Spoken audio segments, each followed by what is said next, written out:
Hello friends, I am Saurabh Kadan, your friend, and today I am going to share my experience of 3AFSB Gandhinagar among with you all. Everyone is very curious about AFSB centers, SSB centers, especially you all. जैसे कि मैं बताऊं कि जब मैं appear होने वाला था 3FSB गांधीनगर में, I was also curious about it. I was watching YouTube videos and many more things.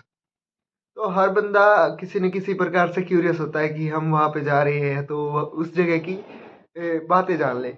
तो अगर आप वहाँ पे जा रहे हो तो आज मैं आपको बिल्कुल डीप में 3FSB गांधीनगर के बारे में बताने वाला हूँ. तो शुरू करते हैं मेरी जर्नी से. जब मैं यहाँ से निकला मेरे घर से which is in Rohtak, I took train from Rohtak. Rohtak से मैंने ट्रेन लिया and there is a long journey of 16.5 hours. And everything was interesting, but the long journey make you feel tired.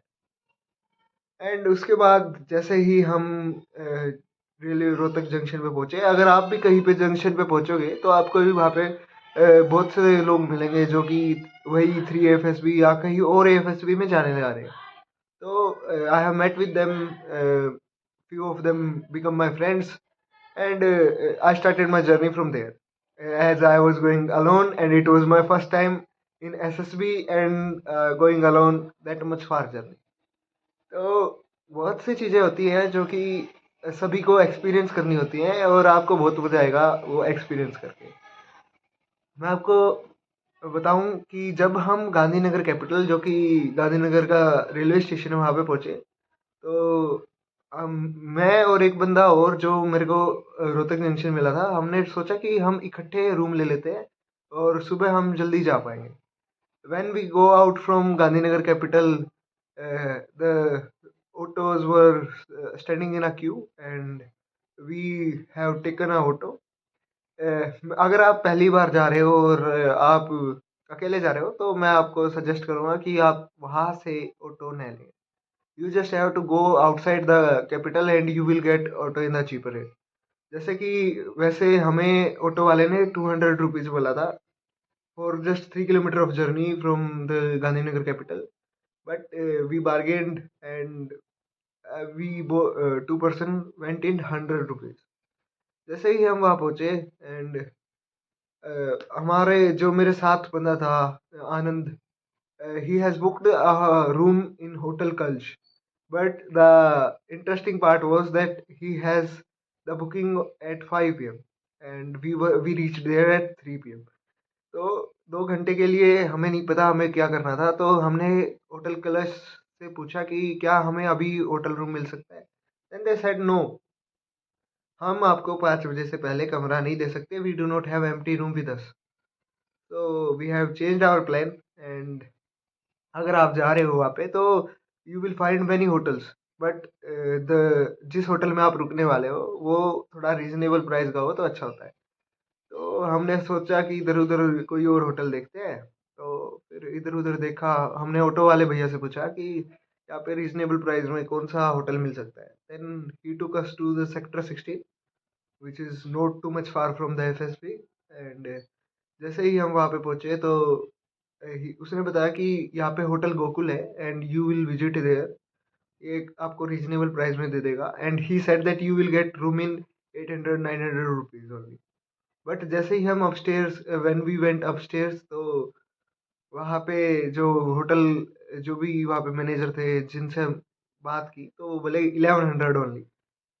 Then we were shocked that it is little bit expensive. So we have change our mind and we have bargained him. Just अगर आप जा रहे हो तो उनको कहो कि बाहर ऑटो वाले ने इतने इतने में बोला है and he will literally give us the room at 800 rupees. We were two and we get per head 400. उसके बाद इतना बड़ा सफ़र था कि हमें अपनी जर्नी में भूख बहुत लगी थी. Then we get outside the hotel and वहाँ पे बहुत ज़्यादा रेस्टोरेंट्स थे, Punjabi restaurants and specially Gujarati restaurants. तो हमने सोचा कि यहाँ का खाना टेस्ट किया जाए and we went to one of the restaurant and we decided to have a Gujarati thali. But जैसे ही हमने वो गुजराती थाली खाई तो वो लिटिल बिट स्वीट थी, मुझे वो अच्छी नहीं लगी। और वहाँ पे उसके बाद हमने पंजाबी भी टेस्ट किया तो वो भी अच्छा नहीं था। तो मैं आपको सजेस्ट करूँगा, अगर आप वहाँ पे विजिट कर रहे हो तो वहाँ से खाना ना खाएं, कहीं और से कुछ और खा लें। बट अगर आप नॉर्दर्न बेल्ट से हो तो वहाँ का खाना आपको अच्छा नहीं लगेगा। ये मेरी वो है कि मेरे को तो अच्छा नहीं लगा भाई। एंड उसके बाद हमें मेरे को थोड़ी एंजाइटी थी और मैं क्यूरियस था 3FSB देखने को। तो सुबह देर ना हो इसके लिए हम वहीं से निकल गए 3FSB के लिए। मेरे पास एक क्लिप है, मैं उसको साइड में लगा दूंगा वीडियो के। एंड उसके बाद हम 3FSB के बाहर पहुंचे and there was no one there. And वो गेट बंद था but I was very excited to see the 3FSB board outside. And मुझे बहुत एक्साइटमेंट थी that I am gonna in this board tomorrow. And literally auto rickshaw drivers take more fare from you, but हमने manage किया, हमने bargain किया और 20 rupees में हमें हमारे होटल से और AFSB तक का भाड़ा मिल गया था। देन उसके बाद हम वापस हमारे होटल पे आए। एंड हमने पहले ही, अगर आप अकेले जा रहे हो और आप दूर स्टे कर रहे हो तो मैं आपको सजेस्ट करूँगा कि आप किसी ऑटो वाले का नंबर ले लें और पहले ही अपनी बातें कर लें कि सुबह आप हमें लेने आ जाना। He said okay, I will come. And इसके बाद हम अपने रूम में चले गए, हम थोड़ी देर बातें की और फिर हम सो गए। और सुबह अर्ली मेरा जो रूममेट था वो 3 बजे ही उठ गया और वो मेरे को कह रहा कि जल्दी उठ, जल्दी उठ, 3 बज गए हैं। बट मेरा जो माइंडसेट था वो क्लियर था कि मैं 4 साढ़े 4 बजे तक नहीं उठने वाला, क्योंकि recovery is needed before any kind of test, तो मुझे रिकवरी चाहिए थी।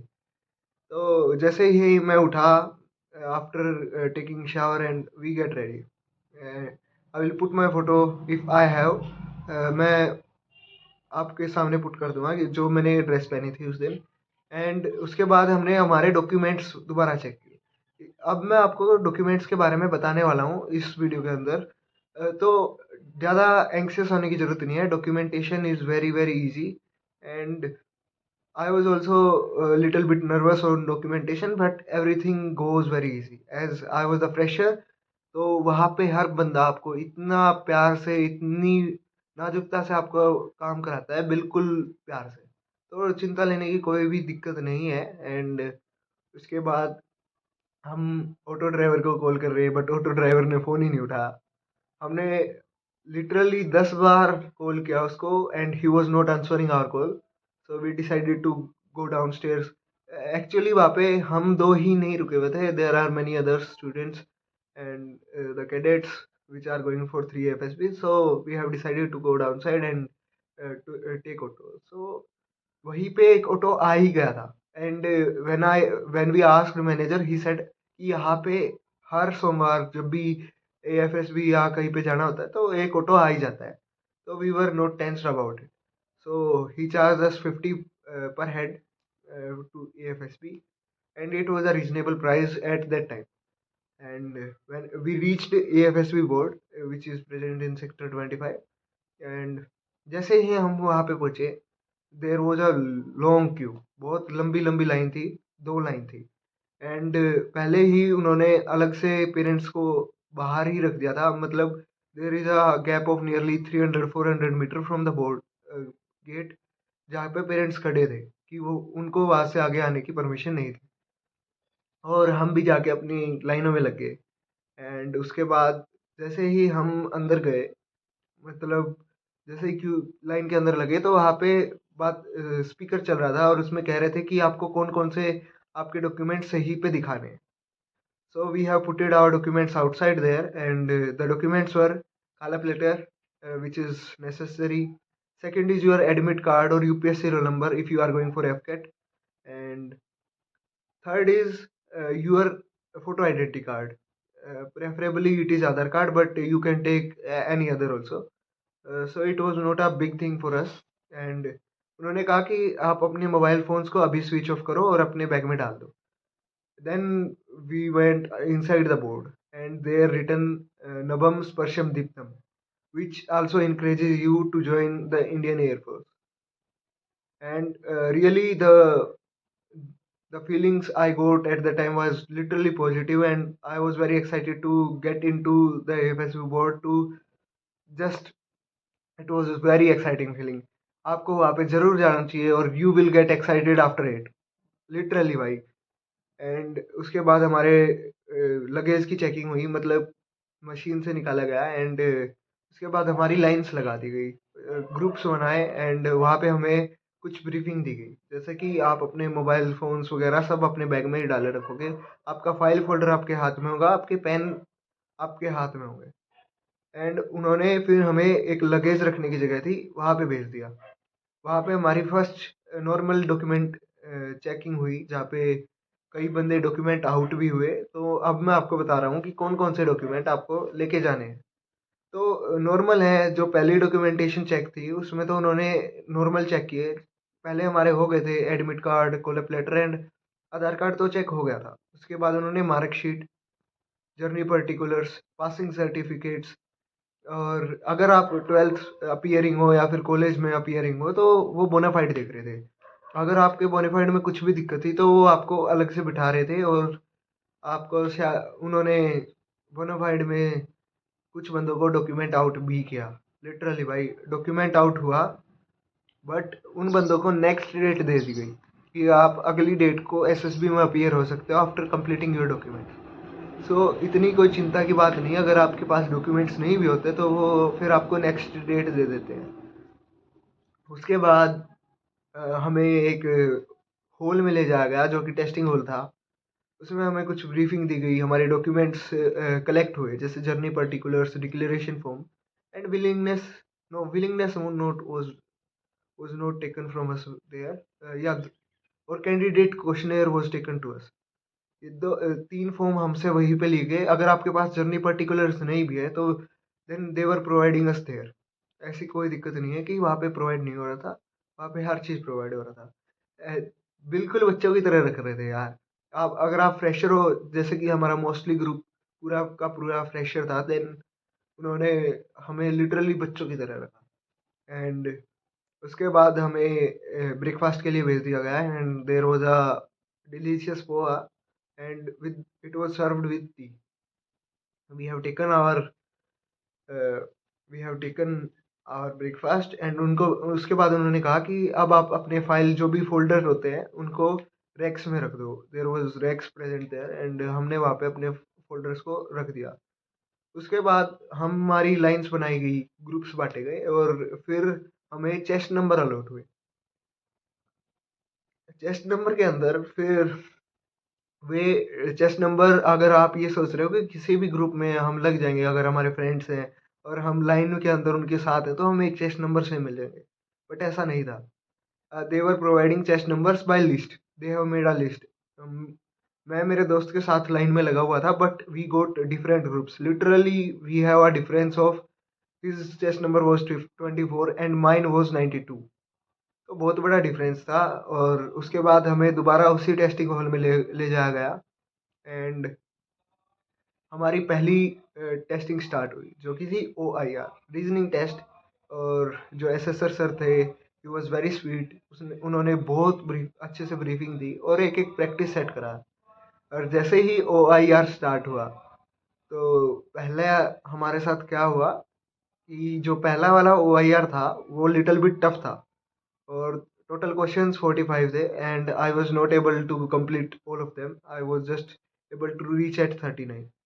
सो उस टाइम पे थोड़ा मैं अंडर कॉन्फिडेंट हो गया था कि यार पहला हो यार इतना अच्छा नहीं गया, तो how can I get into the board. So जैसे ही बाद में जब हम शीट कलेक्ट करते हैं OIR के बाद, तो मैंने देखा कि बच्चे 25-30 तक मुश्किल से पहुंचे थे। So I get my confidence back that yeah it was literally hard. And उसके बाद जैसे ही सेकेंड OIR स्टार्ट हुआ वैसे ही ब्रीफिंग हुई, एंड उसके बाद जो सेकंड OIR था, it was literally easy, and I was able to complete every questions before time. I have 2 minutes to revise my all questions. And उसके बाद हमें बाहर दोबारा इकट्ठा किया गया, एंड हमें दोबारा ब्रीफिंग दी गई कि अब आपका PP एंड DT होने वाला है। एंड 50-50 का ग्रुप को अलग अलग कर दिया गया, एंड 50 का पहले हुआ PPNDT। Then when they came back, वो ग्रुप डिस्कशंस के लिए ले जाए गए, एंड देन हमारा नंबर आया कि हम अंदर जाएँ। एंड जैसे ही हम अंदर गए in the same testing hall, वहाँ पे हमें एक पिक्चर दिखाई गई, and the picture was really little bit blurry, but हमें समझ में आ गई थी। मेरे को तो अच्छे से समझ में आ गई थी, एंड मैंने बहुत अच्छी स्टोरी बनाई थी। जैसे बंदे को इंटरनल सेटिस्फेक्शन होती है, ऐसे इंटरनल सेटिस्फेक्शन हो रही थी। एंड आपको भी वहाँ पे जाने के बाद बहुत ही अच्छे से समझ में आएगी। लिटरली डरो मत, बिल्कुल अच्छे से समझ में आने वाली है। एंड उसके बाद हमें बाहर ले जाएगा, ग्रुप डिस्कशन हॉल में ले जाएगा। जब हमारे ग्रुप बाँट दिए गए थे, we were 15 person in the group from chest number 85 to 99। हम 15 बंदे थे, एंड उसके बाद हमारा ग्रुप डिस्कशन, पहले नरेशन हुई, तो नरेशन मेरी बहुत अच्छी गई।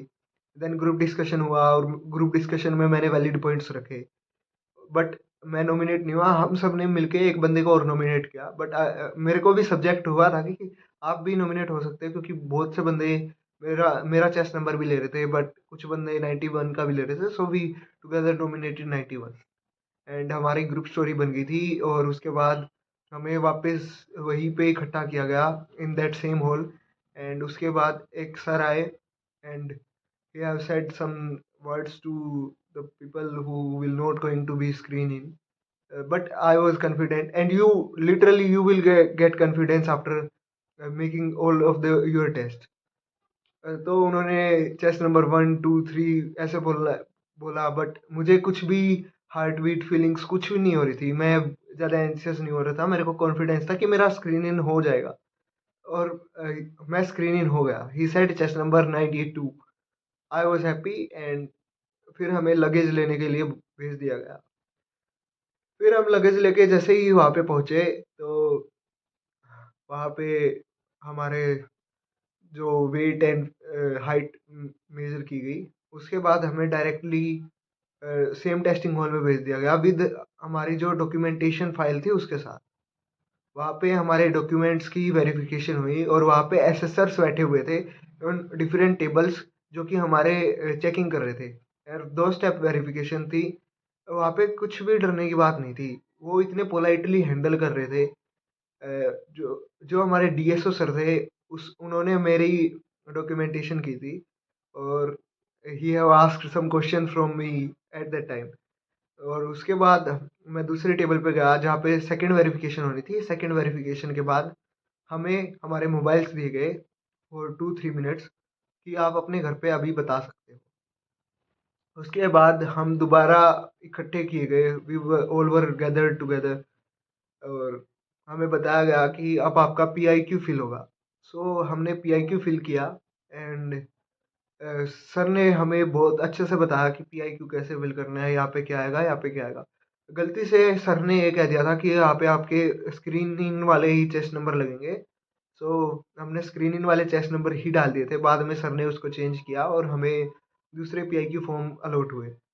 उसके बाद हमें जैसे ही हम पीआईक्यू भर के बाहर निकल रहे थे, हमें दूसरे हमारे चेस्ट नंबर अलॉट हुए। सो उन्होंने एक कार्ड भी दिया जिसके ऊपर हमारा चेस्ट नंबर लिखा हुआ था। Basically it is for interview and conference, and for out pass also. इस बारे में हम बाद में बात करेंगे इन द लास्ट और अनदर पार्ट में बी, because video is getting too much बी। एंड उसके बाद हम बाहर गए। उन्होंने कहा कि अगर आपके पास कोई भी खाने का सामान है तो आप उसको अभी खा लो, या फिर डस्टबिन में डाल दो। तो हमने वहीं पे खा लिया। जो बहुत से बंदे कुरकुरे चिप्स वगैरह लेके आए थे, और मैं भी कुछ ले हुआ था, मेरा दोस्त भी कुछ ले हुआ था। So we have together taken. और वहाँ पे लिटरली सभी अपने अपने खाने को शेयर कर रहे थे। वहाँ पे बहुत से प्रकार का खाना मिला, जैसे कि हम टीवी में देखते हैं साउदर्न साइड बाखरवड़ी, और जो सूखा खाना होता है गुजरात साइड में, तो वो खाने को मिला। उसके बाद हमें हमारे रूम मिल गए थे। हमें हमारे अकोमोडेशन में ले जाया गया। हमारे साथ एक अटेंडेंट थे, हिज नेम वाज मिथिलेश भैया। एंड हमें मेरे ग्रुप को वहाँ पे अलॉट हुआ room number there was no room number, there were room name in 3FSB Gandhinagar. Accommodation rooms are named after aircraft and helicopters. तो मेरा जो रूम था वो था HAL ध्रुव। और हम थे 9 बंदे उस रूम के अंदर। और जैसे ही हम रूम के अंदर गए तो जैसे हमारा साइक टेस्ट होता है शाम को, तो मैं तो था कि मैं थोड़ा रेस्ट करूँगा। तो जैसे ही हम लेटे तो नींद नहीं आ रही थी, तो आधा पौना घंटा हम लेटे। Then I went to different halls, जैसे मोटिवेशन हॉल था वहाँ पे, एंड लाइब्रेरी थी, बट वो खुले नहीं हुए थे। देन स्पोर्ट्स रूम था, मैं स्पोर्ट्स रूम चला गया, वहाँ पे टीटी खेला थोड़ी देर, एंड बास्केट खेली भी थोड़ी देर, बाहर बास्केट ग्राउंड पे था। तो उसके बाद हमें 6:15 पे रिपोर्ट करना था for site test, and it was dark at the time. And हमारा साइट टेस्ट स्टार्ट हुआ। एंड जैसे ही साइट टेस्ट स्टार्ट हुआ तो सर ने ब्रीफिंग दी, the same sir which give the briefing of OIR and PPTT। So start हुआ हमारा TAT से।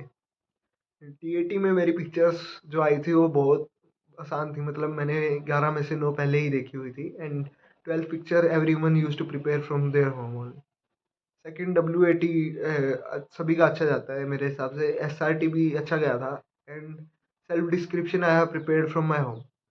एंड उसके बाद हम सीधा डिनर के लिए भेज दिए गए। एंड डिनर अच्छा था, it was little decent dinner, little bit light but ठीक था, अच्छा था। और उसके बाद हम अपने अकोमोडेशन में चले गए। फिर हम देर रात तक वहाँ पे बैठ के बातें करते रहे। और literally it was a enjoyable journey of day 1। Day 1 बहुत लंबा होता है भाई। सो मैं आपको यही सजेस्ट करूँगा, आप जैसे ही आप स्क्रीन इन हो जाओ, अकोमोडेशन में जाओ, आप अपना रेस्ट करना, नहीं तो साइट टेस्ट बहुत बेकार जाता है। बहुत बेकार जाता है, क्योंकि वहाँ वो आपका माइंड इतना थक चुका होता है कि आप वहाँ पे लिख नहीं पाते। So this is all for day 1, and we'll going to discuss day 2 and day 3 in the next part. And in this series we do have 3 parts of 3 AFSB Gandhinagar. And चिंता ना करो भाई, everything will going to be good. हर चीज अच्छी जाने वाली है।